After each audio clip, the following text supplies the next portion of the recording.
Is Sonam Wangchuk? ఎందుకు ఇప్పుడు దేశవ్యాప్తంగా ఆయన గురించి చర్చ జరుగుతోంది? ఈ వీడియో ఏ రాజకీయ పక్షానికి మద్దతు ఇవ్వడానికి లేదా వ్యతిరేకించడానికి కాదు. ప్రస్తుతం ఆయన చేస్తున్న శాంతియుత నిరసనకు మీరు మద్దతు ఇవ్వాలా లేదా అనేది పూర్తిగా మీ ప్రజాస్వామ్య హక్కు. కానీ ఏ అభిప్రాయమైనా ఏర్పరచుకునే ముందు నిజమైన విషయాలు తెలుసుకోవడమే ఈ వీడియో ముఖ్య ఉద్దేశం. ఎందుకు సోనం వాంగ్చుక్ ని భారతదేశంలోని అత్యంత ప్రభావవంతమైన ఆవిష్కర్తల్లో ఒకరిగా భావిస్తారో తెలుసుకోండి. ఒక ఎడ్యుకేషనిస్ట్ గా విద్యారంగంలో ఆయన ప్రవేశపెట్టిన ఇన్నోవేటివ్ ఐడియాస్ ని విని మీరు ఖచ్చితంగా ఇంప్రెస్ అవుతారు. అంతేకాదు ఆయనలోని ప్రకృతి ప్రేమికుడు ఇప్పుడు కేంద్ర ప్రభుత్వంతో ఎందుకు పోరాడాల్సి వస్తుందో కూడా నేను ఈ వీడియోలో చెప్తాను. ఇవన్నీ విన్నాక సోనం వాంగ్చుక్ నేటి తరానికి ఒక టార్చ్ బేరర్ అని మీరు ఖచ్చితంగా అంటారు. వీడియో చివరి వరకు చూడండి. ఈ ఇన్ఫర్మేటివ్ కంటెంట్ మీకు నచ్చితే వీడియోని లైక్ చేయండి, మా ఛానల్ని సబ్స్క్రైబ్ చేయండి. Hi friends, this is Mahesh. ప్రతి 30 సంవత్సరాలకి బతుకు తాలూకా ఆలోచన మారుతుంది. సినిమా వాళ్ళు దీన్ని ట్రెండ్ అంటారు, వ్యాపారవేత్తలు ఫ్యాషన్ అంటారు, రాజకీయ నాయకులు అయితే తరం అంటారు, మామూలు ప్రజలు జనరేషన్ అంటారు. కానీ ప్రతి జనరేషన్లో ఆ కొత్త థాట్ని ముందుకు తీసుకెళ్లడానికి మాత్రం ఒక్కడే వస్తాడు. అతన్నే టార్చ్ బేరర్ అంటారు. అరవింద సమేత సినిమాలోని ఈ డైలాగ్ ప్రముఖ climate activist, innovator, educationist Sonam Wangchuk కి 100% సూట్ అవుతుంది. చాలా ఎక్కువ హైప్ చేసి చెబుతున్నట్లు అనిపిస్తోంది కదా. వీడియో పూర్తి చూశాక మీ అభిప్రాయాన్ని కూడా కమెంట్ చేయండి. కాశ్మీర్లోని బ్యూటిఫుల్ ప్లేస్ లదాఖ్, లేహ్ జిల్లాలోని ఆల్చి గ్రామం పక్కనే ఉన్న ఊలే టోక్పో అనే చిన్న కుగ్రామం. అక్కడే నివసించే ఇద్దరు దంపతులకు 1966లో ఒక శిశువు జన్మించాడు. అతడే సోనం వాంగ్చుక్. ఒక్కసారి ఆలోచించండి. మీకు స్కూల్ లేకపోతే మీరేం చేస్తారు? మీకు కనీసం నీళ్లు లేకపోతే ఏం చేస్తారు? కరెంటు సప్లై లేకపోతే ఏం చేస్తారు? ఇంటర్నెట్ సిగ్నల్ రాకపోతే అప్పుడు ఏం చేస్తారు? మనలో చాలామంది ఇక్కడ ఏం మారేటట్టు లేదు అని అన్ని వదిలేసి ఇంకెక్కడికైనా వెళ్ళిపోతాం. కానీ లడాఖ్కు చెందిన సోనం వాంగ్చుక్ మాత్రం ప్రతి సమస్యలో ఒక అవకాశాన్ని చూశాడు. చిన్నప్పుడు ఆయన గ్రామంలో స్కూలే లేదు. అందుకే ఆయన తల్లే టీచర్ అయ్యింది. 9 ఏళ్ల వరకు ఇంట్లోనే చదువు చెప్పింది. తర్వాత స్కూల్కి వెళ్ళాక భాష రాక తోటి విద్యార్థులు ఎగతాళి చేశారు. కానీ ఆ అనుభవమే ఆయనకు ఒక పెద్ద ప్రశ్నను మిగిల్చింది. ఆ ప్రశ్న ఏంటంటే, ఫెయిల్ అవుతున్నది విద్యార్థుల లేక విద్యా వ్యవస్థన? ఆ ఒక్క ప్రశ్నే తర్వాత సెక్మోల్ అనే ఉద్యమంగా మారింది. 1988లో సెక్మోల్ అంటే students educational and cultural movement of Ladakh అనే ఎడ్యుకేషనల్ మూవ్మెంట్ని స్టార్ట్ చేశాడు వాంగ్చుక్. ఆయన నమ్మకం ఏంటంటే, స్టూడెంట్స్ ఫెయిల్ అవ్వరు, మన ఎడ్యుకేషన్ సిస్టమ్ వాళ్ళని అర్థం చేసుకోలేకపోతుందని ఎప్పుడు అంటుంటారు. పరీక్షల్లో ఫెయిల్ అయిన విద్యార్థులను తీసుకొని వారి జీవితాలను మార్చే పాఠశాలలను నిర్మించాడు. నిజంగా వండర్ కదా. అక్కడ పుస్తకాలతో పాటు జీవితం కూడా నేర్పించారు. వ్యవసాయం, సైన్స్, సమస్యలకు పరిష్కారం వెతకడం, అదే అసలు విద్య అని నిరూపించాడు. అక్కడితో ఆగలేదు. లడాఖ్లో వేసవిలో రైతులకు నీళ్లు లేక పంటలు ఎండిపోతున్నాయని గమనించాడు. అప్పుడు ప్రకృతితోనే కలిసి పనిచేసే ఐస్ స్టూపా అనే అద్భుతమైన ఆలోచనను తీసుకొచ్చాడు. చలికాలంలో వృధాగా పోయే నీటిని మంచు గోపురాలుగా నిల్వ చేసి వేసవిలో అదే నీటిని రైతులకు అందించాడు. ఇది అక్కడి రైతులకు మహా అద్భుతం అయిపోయింది. లదాఖ్లో వింటర్లో వేస్ట్ అయ్యే వాటర్ని సమ్మర్ కోసం స్టోర్ చేసే ఐస్ స్టూపా అనే ఇన్నోవేషన్ని డెవలప్ చేశారు. ప్రతి సమ్మర్లో ఆ ఐస్ మెల్ట్ అయ్యి ఫార్మర్స్కి ఇరిగేషన్ వాటర్గా ఉపయోగపడుతోంది. అంతేకాదు ఎక్స్ట్రీమ్ కోల్డ్ ఉన్న లదాఖ్లో ఎలక్ట్రిసిటీ ఆల్మోస్ట్ యూజ్ చేయకుండా వామ్గా ఉండే సోలార్ పాసివ్ బిల్డింగ్స్ని పాపులర్ చేశాడు. -30 డిగ్రీల చలిలో ప్రజలు ఎలా జీవిస్తారో చూసి ఒక సమస్య, ఒక పరిష్కారం అంతే.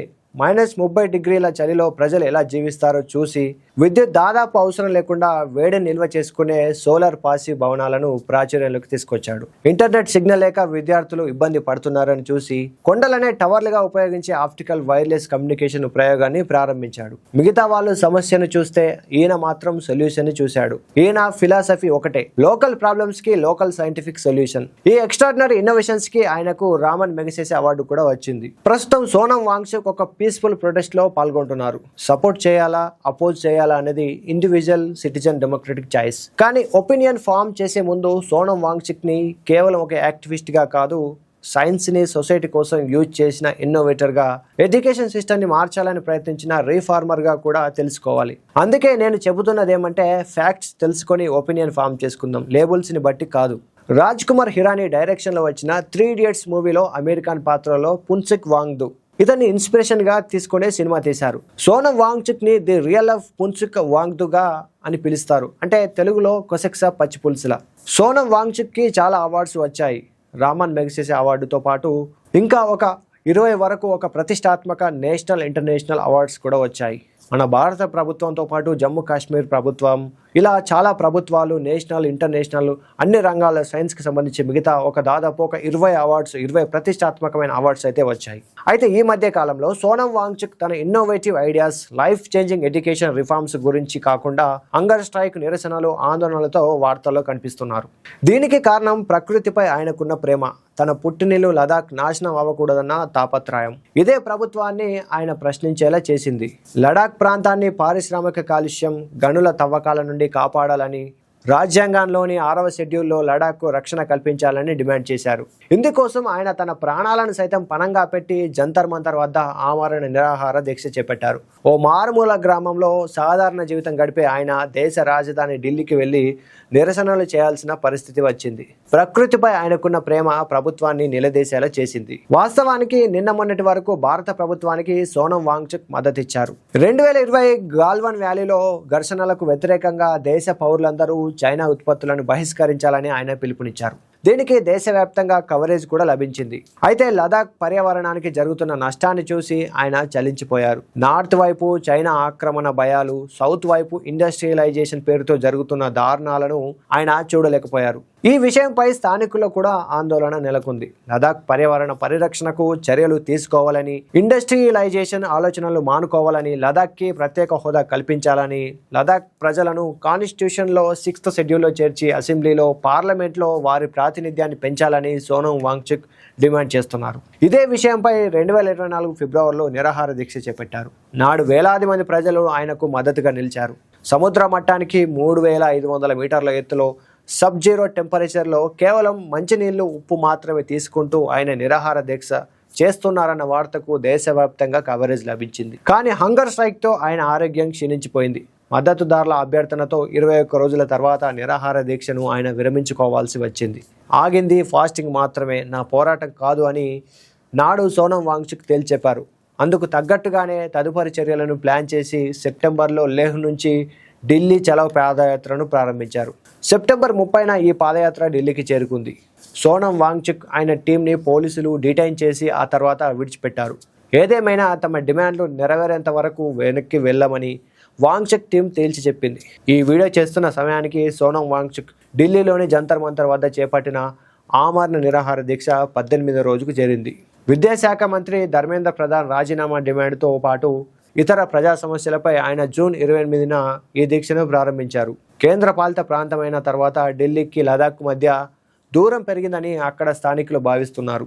అభివృద్ధి, ఉద్యోగాలు, పర్యావరణ పరిరక్షణ వంటి హామీలు నెరవేరలేదని ఆరోపణలు వస్తున్నాయి. జాతీయ నిరుద్యోగిత రేటు 13.4% ఉంటే లదాఖ్లో అది 26.5%గా ఉంది. బయట వ్యక్తులు ఇక్కడి భూములను, ఉద్యోగాలను కొల్లగొడుతున్నారనే ఆందోళన మొదలైంది. ఈ క్రమంలోనే లదాఖ్ ప్రజలు 4 ప్రధాన డిమాండ్లతో పోరాటం మొదలుపెట్టారు. లదాఖ్కు పూర్తి స్థాయి రాష్ట్ర హోదా కల్పించడం, రాజ్యాంగంలోని 6వ షెడ్యూల్లో చేర్చడం, స్థానిక ఉద్యోగాల కోసం PSC ఏర్పాటు చేయడం, పార్లమెంట్లో మరిన్ని సీట్లు లేదా ప్రాతినిధ్యం కల్పించడం. అయితే ప్రజెంట్ నిరంతరం ఉపవాసం వల్ల ఆయన ఆరోగ్యం క్షీణిస్తుండడంతో వైద్యులు అయితే ఆందోళన వ్యక్తం చేస్తున్నారు. ఇప్పటి వరకు ఆయన దాదాపు 8 కిలోల వరకు బరువు తగ్గడంతో పాటు బ్లడ్లోని షుగర్ లెవెల్స్ కూడా పడిపోయాయి. ఆయన ప్రాణాలకు ప్రమాదం ఉన్నందున దీక్ష విరమించాలని పలువురు ప్రముఖులు, రాజకీయ నాయకులు విజ్ఞప్తి చేస్తున్నారు. కానీ ప్రభుత్వం మాత్రం ఆయనపై తీవ్ర ఆరోపణలు చేస్తోంది. ఆయన తన ప్రసంగాల్లో అరబ్ స్ప్రింగ్, నేపాల్ నిరసనలను ఉదాహరణలుగా ఇస్తూ యువతను రెచ్చగొడుతున్నారని హోంశాఖ పేర్కొంది. అంతేకాకుండా FCRA నిబంధనల ఉల్లంఘన ఆరోపణలపై CBI దర్యాప్తు జరుగుతోంది. విదేశాల నుండి నిధులను నిబంధనలకు విరుద్ధంగా సేకరించాలని ఆరోపిస్తున్నారు. ఆయన పాకిస్తాన్ పర్యటనకు సంబంధించిన ఫోటోలు కూడా వైరల్ అవుతున్నాయి. లదాఖ్ అనేది చైనాతో పాటు పాకిస్తాన్ సరిహద్దులకు దగ్గరగా ఉన్న వ్యూహాత్మక ప్రాంతం కాబట్టి ఇక్కడ శాంతి చాలా ముఖ్యం. లదాఖ్ గొంతును నొక్కేయడానికి బదులుగా ప్రభుత్వం వారితో చర్చలు జరిపి రాజ్యాంగబద్ధమైన పరిష్కారాన్ని వెతకాలని, అలాగే ప్రతి నిరసనకారుడిని ఖలిస్తానీ అనో పాకిస్తానీ అనో ముద్ర వేయడం వల్ల పరిష్కారం లభించదు. స్థానిక ప్రజల భావాలను గౌరవించాలని లదాఖ్ వాసుల నుంచి వినిపిస్తున్న మాట. మరి ఎంత స్టోరీ విన్నాక మీ దృష్టిలో సోనం వాంగ్చుక్ ఎవరు? ఒక హీరోనా లేక ఒక విలనా? కమెంట్ సెక్షన్లో తెలియజేయండి. దేశ సమగ్రత, ఏకత్వం కాపాడబడాలి, అలాగే లదాఖ్లో మళ్ళీ శాంతి నెలకొనాలి. మరి మీ అభిప్రాయాన్ని ఖచ్చితంగా కమెంట్స్లో తెలియజేయండి.